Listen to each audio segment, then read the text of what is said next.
नमस्कार दोस्तों। Eight grade अभ्यास पुस्तिका 2023-24 के अंतर्गत कक्षा 7 विषय गणित के इस कालखंड में आपका स्वागत है। आज के इस कालखंड में हम अध्याय 7 राशियों की तुलना संबंधी प्रश्नों को हल करना सीखेंगे। सबसे पहले हम जान लेते हैं कि प्रतिशतता होती क्या है। प्रतिशत को जो है इस चिन्ह से प्रदर्शित किया जाता है। यदि 1% है, इसका अर्थ क्या हो जाएगा? 100 में से 1 यानी 1/100। इस मूल्य पर कोई वस्तु बेची जाती है वह उसका विक्रय मूल्य कहलाता है, जिसे हम कहते हैं सेलिंग प्राइस और संक्षेप में लिखते हैं एसपी। जब क्रय मूल्य विक्रय मूल्य से क्या होता है? कम होता है, यानी विक्रय मूल्य अधिक होता है। जब विक्रय मूल्य क्रय मूल्य से अधिक होगा तो क्या होगा? लाभ। और लाभ का सूत्र है विक्रय मूल्य ऋण क्रय मूल्य, ठीक है ना। और जब क्रय मूल्य और विक्रय मूल्य बराबर होता है तब न लाभ होता है और न हानि होती। और जब क्रय मूल्य विक्रय मूल्य से अधिक होता है तब क्या होगी? हानि होगी, ठीक है ना। तो इस प्रकार से हम लाभ हानि ज्ञात करते हैं। अब लाभ निकाल लिया, उसके बाद में आता है प्रतिशत लाभ। लाभ गुणा 100 बटे क्रय मूल्य। और यदि हमें ज्ञात करनी है प्रतिशत हानि, तो हानि गुणित 100 बटे क्रय मूल्य। ये बाद में साधारण ब्याज के प्रश्न इसमें आएंगे। उनको हल करने के लिए हमें याद होना चाहिए कि जो धन उधार लिया जाता है या उधार दिया जाता है उसे हम कहते हैं मूलधन। ब्याज हमेशा मूलधन पर जो है निकाला जाता है। अब जो राशि हम उधार लेते हैं या उधार देते हैं उसके लिए एक निश्चित अवधि होती है ना। 1 साल, 2 साल, 4 महीने, 6 महीने की अवधि कहलाती है। तो उस निश्चित अवधि के बाद में हम मूलधन के अलावा कुछ अतिरिक्त धन वापस करते हैं। तो उस जो अतिरिक्त धन वापस करते हैं उसको हम कहते हैं ब्याज। क्या बोलते हैं? ब्याज। और मूलधन और ब्याज मिल करके जो धन वापस हम देते हैं वह धन कहलाता है मिश्र धन, ठीक है। ये हमें ध्यान रखना है।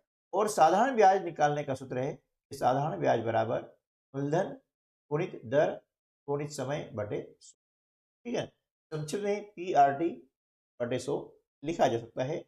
इसका अर्थ है P यानी मूलधन, या गलत है ये, P यानी होता है मूलधन, R यानी दर प्रतिशत और T यानी समय, ठीक है।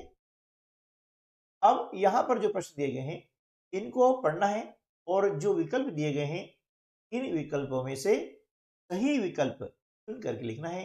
और सामने आप देख रहे हैं यहाँ जो घेरे दिए गए हैं इनको भरना है।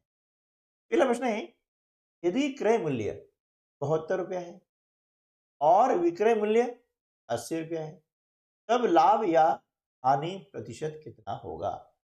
देखिए हम देख रहे हैं यहाँ पर क्रय मूल्य है 72 रुपया और विक्रय मूल्य है 80 रुपया। अधिक कौन सा है?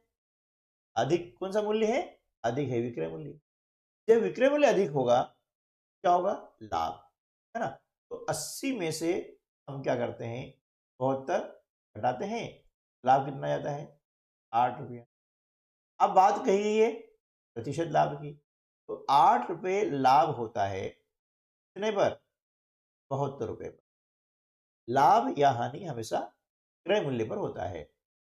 ये हुआ 72। तो 100 में कितना क्या करेंगे? 100 का करते हैं।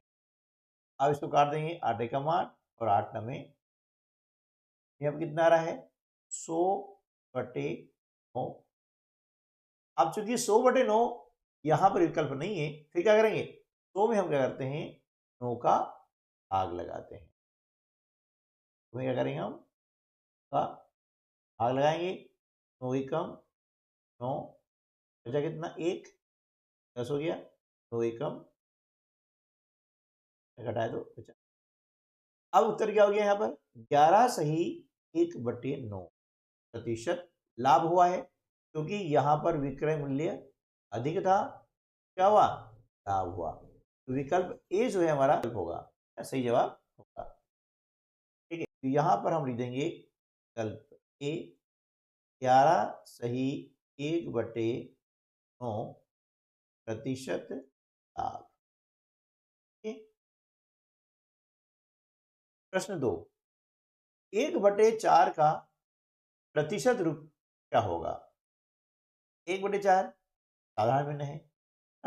जब भी किसी भिन्न को हमें प्रतिशत में बदलना हो तो क्या करते हैं, इसमें 100 का गुणा करते हैं। 1/4 में हम 100 का गुणा करेंगे, कट रहा है इसको काट देंगे, 4 दूनी 8 और 4 पंजे, कितना गया 25। विकल्प डी जो है हमारा सही उत्तर होगा। और यहाँ पर हम लिख देंगे इस और डी के सामने जो घेरा है इसको आप फिलअप कर देंगे। प्रश्न 3, 0.02 का प्रतिशत रूप क्या होगा? अब देखिए भिन्न चाहे साधारण हो चाहे वो दशमलव भिन्न हो, जब भी किसी भिन्न को हमें प्रतिशत में बदलना होता है तो उसमें हम क्या करते हैं, 100 का गुणा करते हैं। 0.2 में हम जब 100 का गुणा करते हैं तो यहाँ कितना आ जाएगा 2।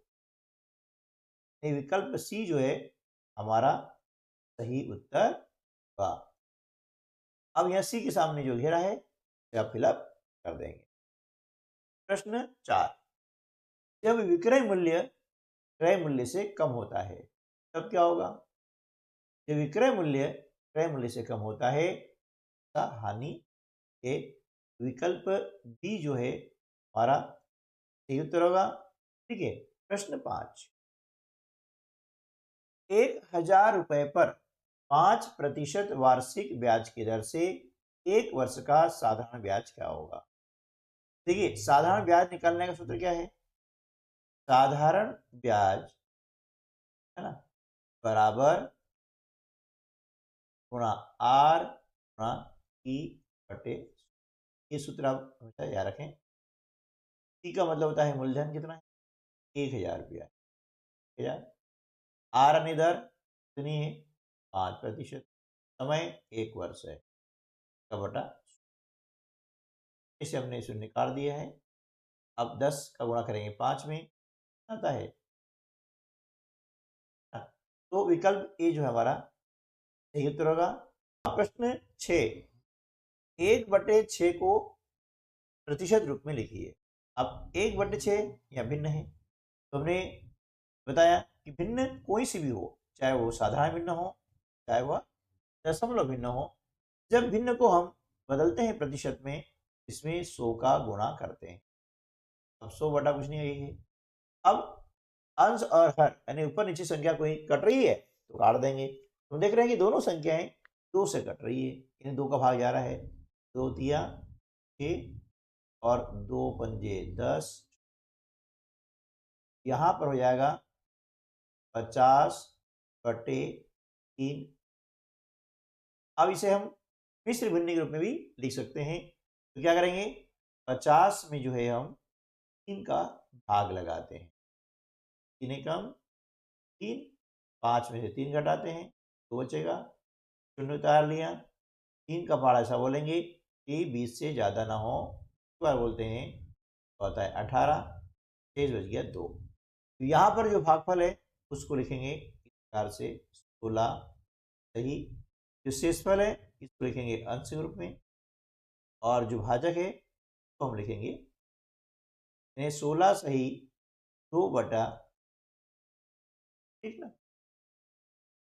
प्रश्न 7, किसी कक्षा के 65% विद्यार्थियों के पास साइकिलें हैं, कितने प्रतिशत विद्यार्थियों के पास साइकिलें नहीं?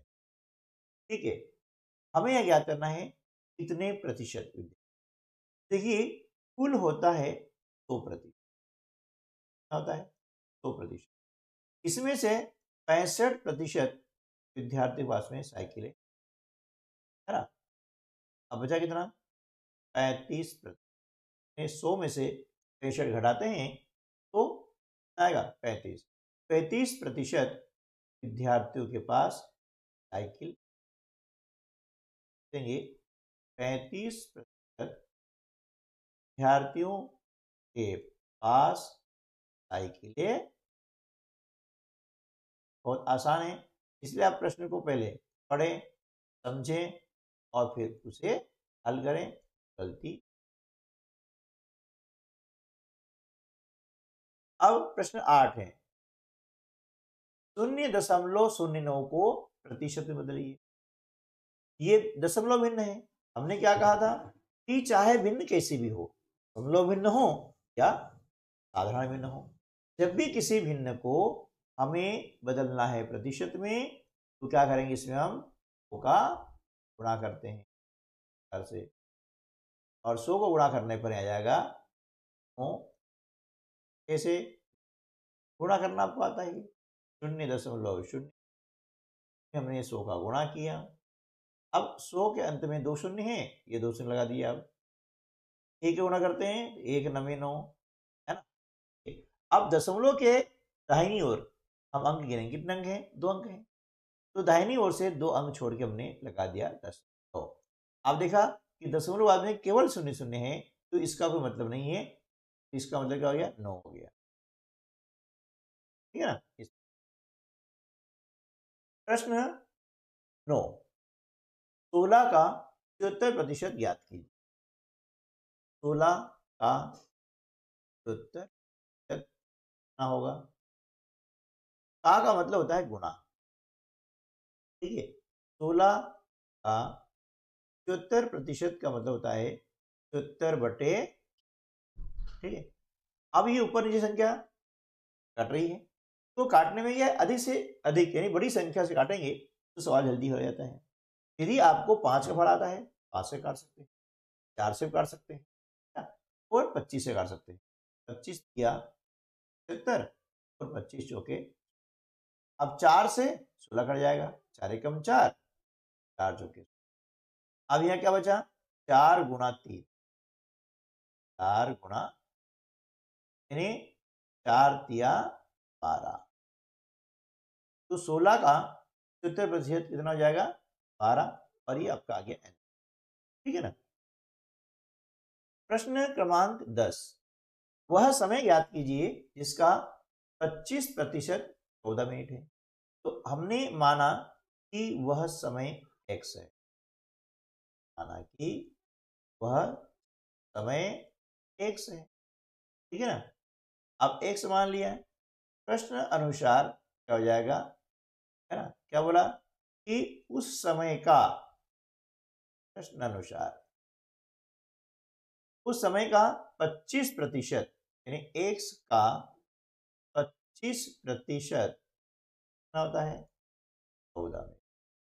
ठीक है, x का 25% यहाँ पर मान निकाल लेते हैं। का मतलब होता है गुणा, 25% का मतलब होता है 25 बटे 100 बराबर क्या हो गया? हो गया। अब काट देंगे, 25 कम 25, 25 चौके, तो यहाँ पर हो जाता है x बटे 4 बराबर 14। ये x बराबर क्या हो जाएगा? अब यहाँ 4 भाग की क्रिया कर रहा है, पक्षांतर करने पर गुणा की क्रिया करेगा। 14 गुणित 4 बराबर 56। ठीक है, और ये आपका हो जाएगा आंसर। ठीक है ना। प्रश्न 11, 10,000 रुपए 5% वार्षिक दर से जमा किए जाते हैं, 1 वर्ष बाद कितना ब्याज प्राप्त होगा? आप देखिए, यहाँ पर प्रश्न जब हमने पढ़ा तो हमें पता लगा यहाँ पर हमें क्या दिया है, जिसका हमें ब्याज निकालना है वह कहलाता है मूलधन। तो यहाँ पर मूलधन कितना है? मूलधन है 10,000 रुपया। अब यहाँ पर लिख लेंगे कितना हो गया? 10,000 रुपया। फिर क्या दिया हमें? दर दी गई है। हाँ, दर कितनी है? 5%। समय कितना है? 1 वर्ष है। ये हमने लिखा, समय बराबर। अब ब्याज, कितना ब्याज प्राप्त होगा, यानी ब्याज हमें ज्ञात करना है, ब्याज हमें पता, तो हम क्या करेंगे? इसका यहाँ पर लिख देते हैं। अब सूत्र क्या है? साधारण ब्याज बराबर साधारण की ब्याज कौन सा है? साधारण ब्याज है। साधारण ब्याज बराबर, अब ये लाइन खींच दिया जाएगा प्रकार से, ऊपर लिखेंगे मूलधन गुणा दर गुणा समय बटे सौ। ये मूल है ना, ये जो है साधारण ब्याज ज्ञात करने का है और हमेशा ब्याज मूलधन पर निकाला जाता है। अब यहाँ पर हमने जो देखा है ना, क्या दिया हुआ है? जो दिया है मानक देंगे। मूलधन कितना है? 10,000। हमने यहाँ पर लिख दी 10,000। दर 5% है, समय 1 वर्ष है, बटे कितना है? ठीक है ना। अब अंत में जो शून्य है इनको हम काट देते हैं, कट जाता है। अब क्या बचा यहाँ पे? 100 गुणा 5, यानी 100 में हम 5 का गुणा करते हैं, कितना आता है? 500 जाएगा, ये 500। 500 रुपये आपका जो है ब्याज जाता है और यही आपका हो जाएगा 500। ठीक है। प्रश्न 12 है 1:3:6 के पदों को प्रतिशत में। तो यहाँ पर हमें जो अनुपात दिया गया है तो हम क्या करेंगे? इन अनुपातिक पदों का योग कर लेते हैं। जो अनुपात दिए गए हैं तो अनुपातिक पदों का योग कितना होता है? इनको हम लिख लेंगे अनुपातिक पदों का 1:3, कितना हो गया? 6 और 3 9 और 1 10। ठीक है। अब पहला पद जो है इसको हमें बदलना है प्रतिशत में। ठीक है, क्या बदलेंगे हम? प्रतिशत में। फिर आएंगे 1 है, 1 अनुपात किस पे है? 10 पे है। क्या रखेंगे हम? 1/10, 1:10। इसे बदलना है प्रतिशत में, तो क्या करेंगे? 100 का गुणा कर देते हैं, ऐसे कट गया, बराबर क्या हो गया? 10। ठीक है। अब दूसरा जो अनुपातिक पद है क्या है? वो 3, इसको हम क्या लिखेंगे? 3/10। क्या लिखते हैं हम? 3/,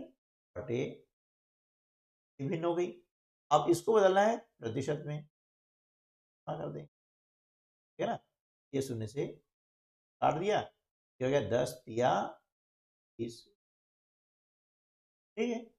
अब तीसरा जो अनुपातिक पद क्या है? वो 6 है, तो इसी क्या करेंगे? 6/, कुल पदों योग कितना है? 10 है। अब 6/10 को हम बदलेंगे प्रतिशत के रूप से। ये शून्य से शून्य कट गई, 10 गुणा किया हमने 6 में, हो जाएगा 60। ठीक है। तो इस प्रकार से आपके तीनों पदों के जो प्रतिशत हैं इस प्रकार से आते हैं: 10%, 30% और 60। ठीक है ना। प्रश्न क्रमांक 13, दी गई आकृति का कितने प्रतिशत भाग छायांकित है? अब देखिए, ये जो आकृति दी गई है इसके लिए पहले हम क्या करेंगे? भिन्न लिखते हैं और उस भिन्न को फिर बदलेंगे हम प्रतिशत के रूप में। देखिए, इस भिन्न में छायांकित भाग कितने हैं? 1, 2 और 3। मैंने लिखा है 3 बटे कुल कितने भाग हैं? तो 3 के बाद आता है 4, 5, 6, 7 और 8। कुल भाग हो गए 8। भिन्न क्या हो गई? 3/8। अब जब किसी भिन्न को हम बदलते हैं प्रतिशत में तो 100 का गुणा किया था, गुणा कर दिया। अब 8 और 100 ये 4 से कट जाएगा, 4 से काटते हैं, 4 दूनी 8, 4 से काटा, 4 दूनी 8, 4 5। अब कोई संख्या नहीं कटेगी, जब नहीं कटती है तो अंश का अंश में गुणा कर देंगे और हर का हर में। 25 दिया 75/2। इसको हम और आगे कर सकते हैं, यानी 75/2 को लिख सकते हैं इसमें मिश्रित भिन्न ग्रुप में, है ना। तो यहाँ पर हम क्या करेंगे? 75 में 2 का भाग लगाते हैं। 2 तिया 6 का 1, 2 सतारे 5, 15 हो गए, 2 सत्ते 14 बचा 1। यहाँ पर क्या हो जाएगा? 33 सही 1/2 आपका सही उत्तर हो जाएगा। प्रश्न 14, एक वस्तु की लागत मूल्य 140 रुपया है। यदि दुकानदार इसे 10% लाभ पर बेचता है तब वस्तु का विक्रय मूल्य क्या है? अब देखिए यहां पर लाभ हमें दिया गया है 10%। इसका मतलब क्या हुआ कि 100 रुपए की वस्तु पर 10 रुपये लाभ हो रहा है ना? 10 रुपये क्या हो रहा है? लाभ हो रहा है ना? तो वह वस्तु कितने बिक रही है? 110 में, है ना? तो यहां पर हम देख लेते हैं कि माना लागत मूल्य कितना है। माना कि लागत मूल्य या क्रय मूल्य 100 रुपया है। 10% लाभ लेने पर विक्रय मूल्य कितना हो जाएगा? विक्रय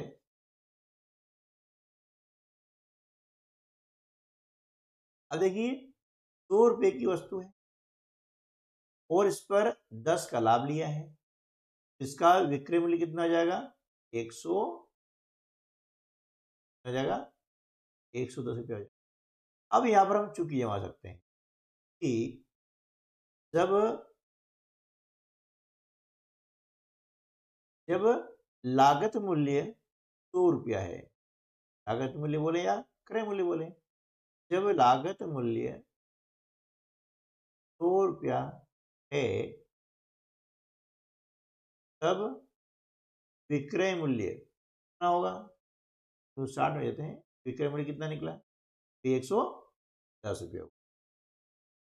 विक्रय मूल्य कितना हो गया? 110 रुपये हो गया। इसलिए जब लागत मूल्य आपको प्रश्न में कितना दिया गया है?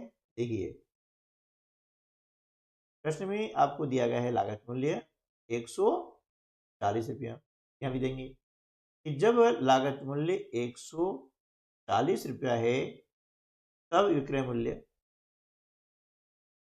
आप क्या करते हैं कि यहाँ पर जो राशि लिखी गई है लिखते हैं अंश रूप में के बटे यहाँ जो राशि लिखी गई है उसको ठीक है 110 बटे 100 गुणा यहाँ जो राशि लिखी गई है यहाँ पर लिख दिया। अब जो कटे सो काट देंगे, है ना? देखिए इस शून्य से हमने इस शून्य काट दिया है और ये शून्य से काट दिया है। अब क्या करेंगे?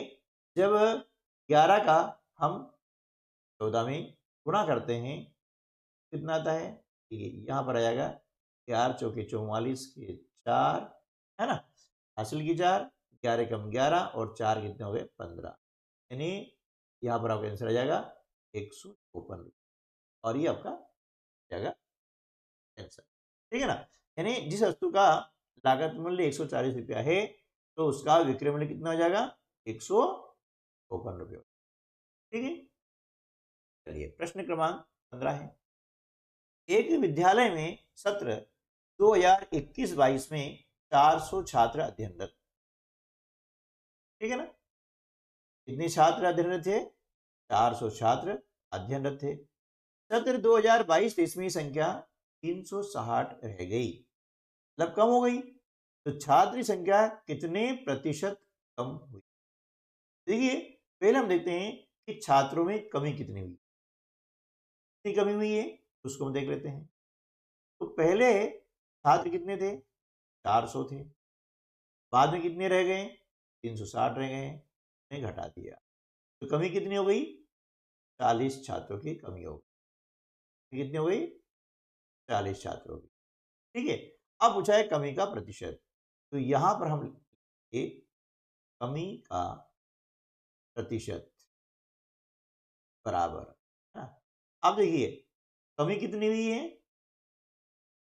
40 कितने पर, पहले कितने थे 400 थे, तो यहाँ लिखेंगे 4। अब पूछा है प्रतिशत, मतलब 100 का गुणा करना है। ये हमने 100 का गुणा कर दिया है। अब ये शून्य है, इसे काट दिया, शून्य से इसको काट दिया, 4 से काटेंगे, 4 एकम 4 शून्य, तो कमी का प्रतिशत कितना आ जाएगा 10% जाएगा, 10%, है ना, कमी हुई है 10%। दोस्तों, तो आज के वीडियो में बस इतना ही, मिलते हैं अगली वीडियो में, तब तक के लिए नमस्कार, जय हिंद।